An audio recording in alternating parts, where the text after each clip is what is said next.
หอนแถหอนวาพี่น้องสุดๆไปเลยเอ้ยประเทศไทย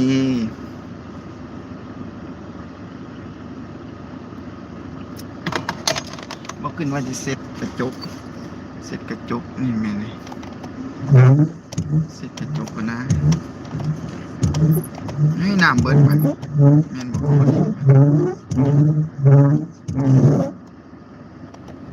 น้ำเบิด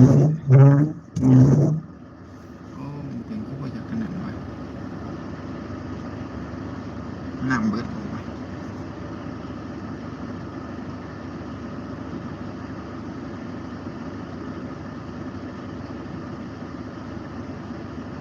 น้ำหัวผมไปเนาะ